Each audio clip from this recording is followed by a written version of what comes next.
Welcome once again to C45 TV. This is another time we're having a show from eGeneration. If you come to this place, you'll get services like photography, videography, and also you can get a chance to have your eulogies produced and many other things that like banners can be produced here. So create time and of course come here for such services. Thank you so much. Now back to the video today.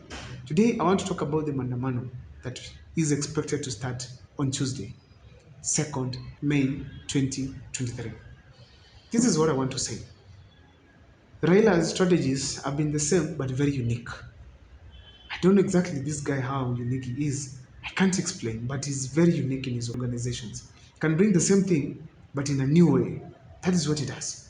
Now, but I want to talk slightly about 2018 handshake. In 2017, before even the elections, there are many crucial things that Raila Odinga raised that affected this country significantly. One of them, the issue of Eurobond. It's a lot of money that was contained in such kind of a saga. But to be sincere, Eurobond has never been disclosed up to date. We don't have the explanation on where the money went. When Raila had a handshake with President Uhuru Kenyatta, we expected him to come out clearly and tell us we have sat with Uhuru Kenyatta and these are the deliberations of a meeting about the Eurobond. But he did not do that. Until to date, he has not said anything about Eurobond, especially after the handshake. That is a disappointment because you raise it, you tell the people, you really demoralize us because you felt like Uhuru Kenyatta was a bad guy. And when you have a chance now to solve the problem, you didn't come to Kenyans and tell them exactly this is what we've come up with as far as Eurobond is concerned. Another thing that Raila didn't accomplish is the issue of the corruption. Anyways, when he had the handshake, he said 16 billion was stolen. He was supposed to go and tell Uhuru Kenyatta now that we're in the handshake, let's have 16 billion shillings of for Kenyans retrieved. Let's get the information coming. Instead, then we go with now the COG for governance. These are some of the things that raise questions as far as Raila is concerned. Now, another thing is that we have the performance of his governors. Raila, he had governors from his side. For instance, the governor, James Ongwae. According to Simbarati, he brought out very many cases of Governor Ongwae being corrupt, things happening that are not good within the county funds being wasted. He has never disclosed how he handles such matters when it comes to his people. We expect Raila to summon his governors, whether former or current, to tell them that we want to see performance without corruption, want to see devolution work in your counties. But instead, we are seeing county embezzlement of funds in the country very rampant. And we are also seeing that accountability by these governors is very low. We have not seen any governor who has performed even to 20% the way is expected under devolution. Instead, we are seeing projects that are not there. I want to give an example of my county, Nyamira. Nothing tangible has happened there. But we had a governor who was there for 2 terms, but we didn't see someone's, especially. I mean, if a governor has not performed, Raila calls him in his office, tells him, you've not performed, you're not performing, we expect you to perform. What plans do you have? So that he can tell us that when I get to presidency, the evolution will work much better because the current governors are in control are working to their level best. Oparanya performed well during his time, but I'm telling you, Oparanya did not reach even 40%. They was expected from the devolution.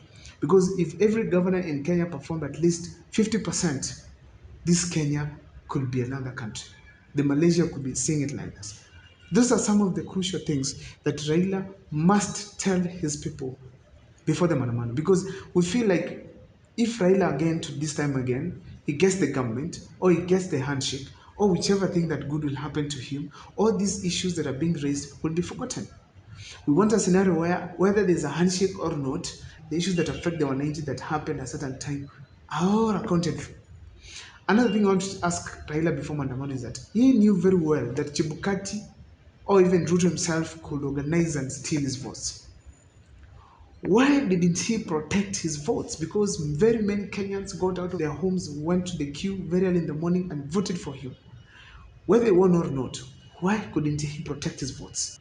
We expected Raila to protect his votes so that at this time he doesn't say his votes are stolen. He had the powers because, Uhuru Kenyatta was with him, Matiang'i was with him, the entire government was in support of Raila Odinga, but he could still not perform in protecting his votes. Another thing is that Raila chose the chief agent, Saitabao, whom we don't know how exactly came up to decide that he's the one. If you see his history, it was clear that he worked with William Ruto, very close ally, whom Ruto trusted so much. Then why could you just still give him the chance to come and be your guy at Bomas? That was a failure. Why did he choose him? That is one of the questions that Raila should give an answer to his followers. Because this guy who wrote a book is now tarnishing Raila's name, yet was his chief agent. That is embarrassing. Another thing that Raila has to tell us is about Jose Camago. When Jose Camago came to Kenya the first time they were arrested, then these people were released with this team, having IBC documents, equipment, and documents, I mean, very crucial IBC materials.